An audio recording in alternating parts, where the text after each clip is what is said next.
नमस्कार, राम राम। एक एक बड़े प्रसिद्ध चैनल के एक वरिष्ठ पत्रकार हैं जो पुस्तक मेले में गीता प्रेस की जो दुकान लगी है, वहाँ पहुँचे। और यह बहुत महत्वपूर्ण बात है, इसलिए सुनना आवश्यक है। तो वहाँ पहुँचने के बाद उन्होंने बहुत सारे लोगों से इंटरव्यू लेने के प्रयास किए। इंटरव्यू नहीं कहना चाहिए, एक तरह से उन्होंने खिंचाई की कोशिश की कि यहाँ इतनी भीड़ क्यों उमड़ी है? अगर कोई बूढ़ा व्यक्ति रामायण पढ़ रहा है, गीता पढ़ रहा है, उपनिषद पलट रहा है, भारतीय धर्मशास्त्र देख रहा है, तो क्यों देख रहा है? अरे बुढ़ोत्ती में रामायण पढ़िएगा। तो इस तरह की बातें करते हुए वे पाए गए और सभी लोगों ने एक तरह से बड़ा ही उनको सटीक उत्तर दिया कि अगर भारत के लोग वापस लौट रहे हैं अपने धर्मशास्त्रों की तरफ, पूर्वाभिमुख हो रहे हैं, रामायण पढ़ना चाहते हैं, वाल्मीकि रामायण पढ़ना चाहते हैं, तुलसी की रामचरितमानस पढ़ना चाहते हैं, गीता पढ़ना चाहते हैं, वेदांत दर्शन पढ़ना चाहते हैं, या कोई और धार्मिक पत्रिका जो पहले आती थी कल्याण आदि पढ़ना चाहते हैं, तो भला उसमें आपको समस्या क्या है? लेकिन पत्रकार महोदय तो पत्रकार होते हैं, ज्ञानी होते हैं, हम सभी जानते हैं। तो वे कुछ एंगल निकालते हैं, कुछ कोण खोजते हैं कि इसका कोई राजनीतिक निहितार्थ है क्या? सरकार बदल गई, सत्ता बदल गई 2014 में, तो लोगों में जो है इस तरह का भाव जाग गया और वे पढ़ने लगे रामायण, गीता और महाभारत आदि। हालांकि उन्होंने एक अत्यंत ही वृद्ध कहना चाहिए 85 साल के व्यक्ति थे, उनसे बार बार यह पूछने का प्रयास किया कि आप जो है क्यों पढ़ रहे हैं? वे वैज्ञानिक थे, कहा कि बस मुझे विज्ञान तो हमने बहुत कर लिया, लेकिन बहुत कुछ हम देखते हैं, सुनते हैं, उससे ग्रहण करते हैं। पिछले दिनों उन्होंने ऑपरेशन सिंदूर में जो भारतीय सेना के एक अधिकारी ने तुलसीदास का वो पढ़ा था कि विनय न मानत जलधि जड़ वाला, तो कहा उससे हमने ग्रहण किया कि जीवन में जो हमारे धर्मशास्त्र में लिखा गया है उससे हम कैसे अर्थ ग्रहण करें, कैसे जो है उसे उसकी जो है व्याख्या करें, जीवन में समझें उसे कैसे, और तमाम तरह की बातें हैं। लेकिन सभी लोगों ने कहा कि भई अगर हम पढ़ना चाहते हैं तो उसमें समस्या क्या है? अब आप सोचिए कि भारत में इस तरह के लोग हैं, इस तरह के पत्रकार हैं जिन्हें हिंदुओं के वाल्मीकि रामायण, गीता, उपनिषद, महाभारत आदि पढ़ने से समस्या है। अब पूछा जा सकता है कि पुस्तक मेले में तो बहुत सारी अन्य दुकानें भी हैं, इस्लामिक स्टडीज़ की बहुत सारी दुकानें हैं, बहुत बड़ी-बड़ी दुकानें हैं। चूँकि मैंने तो बहुत तरीके से घूम-घूम करके 3 दिन तक देखा है पुस्तक मेले को, इसलिए मैं जानता हूँ कि वहाँ पर बाइबल बेचने वाले भी बड़े एग्रेसिवली हैं और अन्य धर्म ग्रंथ जो हैं दूसरे मज़हबों के वहाँ बेच रहे हैं और बड़ी चमकती-दमकती दुकानें हैं। क्या वहाँ जाकर के पत्रकार महोदय पूछ सकते हैं किसी से कि आप क्यों पढ़ रहे हैं ये बाइबल या कुरान शरीफ, आप क्यों पढ़ रहे हैं? ज़रा बताइए मुझे।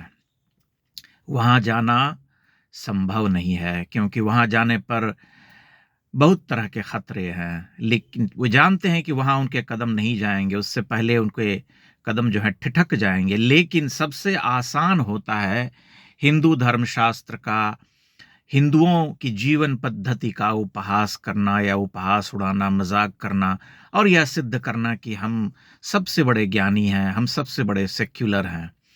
हमें बहुत अच्छी तरह से याद है कि एक समय में हमारे घरों में कल्याण पत्रिका जो है आती थी नियमित रूप से, और अधिकांश लोगों के पास वह पत्रिका आती थी और उसमें जो है कथाएं होती थी पौराणिक पुराण की और अन्य जो प्राचीन कथाएं होती हैं, उन सबको पढ़ करके लोग जीवन दृष्टि पाते थे। रामायण आज हम इसलिए पढ़ते हैं कि वहाँ पर पूरा एक जीवन दर्शन है, एक आदर्श व्यवस्था है, एक मनुष्य का कैसा आचरण होना चाहिए, राजा का कैसा आचरण होना चाहिए, भाई से भाई का कैसा संबंध होना चाहिए, पिता से पुत्र का कैसा होना चाहिए संबंध, पति से पत्नी का, तमाम तरह की बातें हैं, करुणा है, प्रेम है, मर्यादा है, शौर्य है, सब कुछ है। उसी तरह से महाभारत में जीवन के सभी प्रसंग हैं, ऐसा कोई प्रसंग नहीं, ऐसा कोई क्षण नहीं, ऐसी कोई अनुभूति नहीं जो आपको महाभारत पढ़ते हुए नहीं मिलती। या गीता जब हम पढ़ते हैं तो हमारी बहुत सारी जो कुंठाएँ हैं, बहुत सारी जो समस्याएँ हैं, बहुत सारे जो प्रश्न हैं मन के, उन सबों के उत्तर मिल जाते हैं। तब आदमी को उसे क्यों नहीं पढ़ना चाहिए?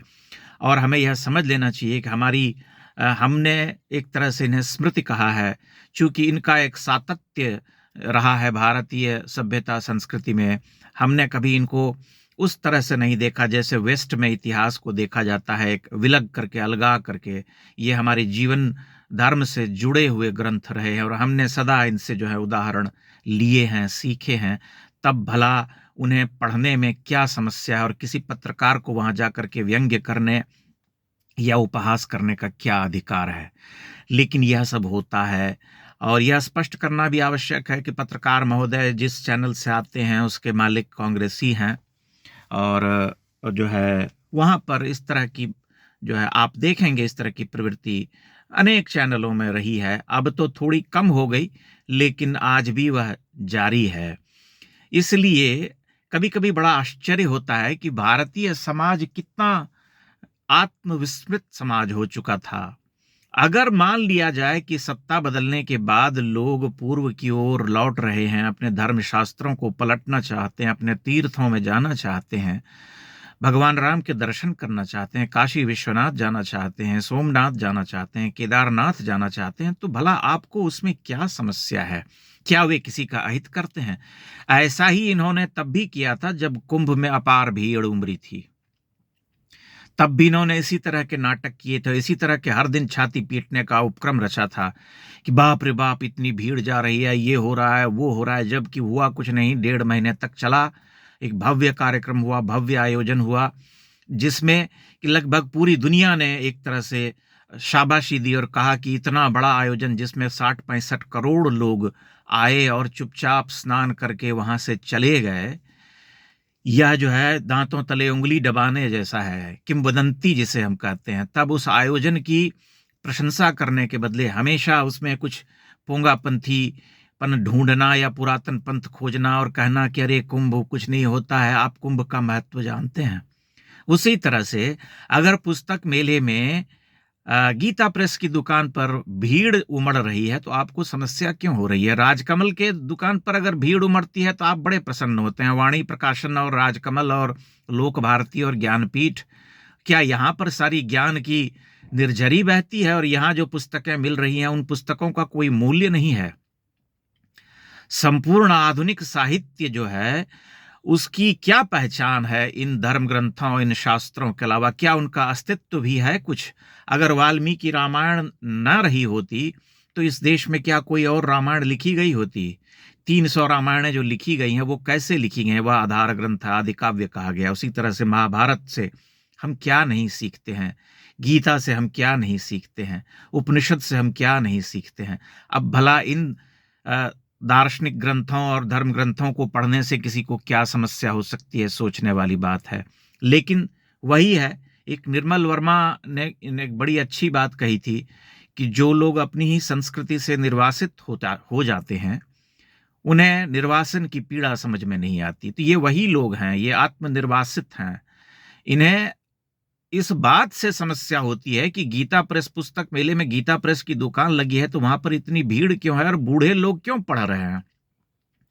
अरे भाई, सबको अपनी रुचि की पुस्तक पढ़ने का अधिकार है। आप जाकर के वहां दखल अंदाजी क्यों करते हैं? अपनी पत्रकारिता दिखलाने का क्षेत्र केवल वही मिला है आपको।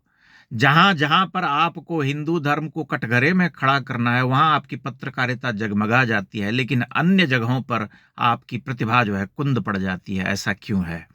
यह विचारणीय है, एक तरह से हास्यास्पद भी है, लेकिन अच्छा इसलिए है कि भारतीय समाज के जो लोग हैं वे स्वयं अब उत्तर दे रहे हैं कि आप हमें प्रश्न पूछने वाले कौन होते हैं। हम अपने धर्म ग्रंथों को, अपने शास्त्रों को अवश्य पढ़ेंगे।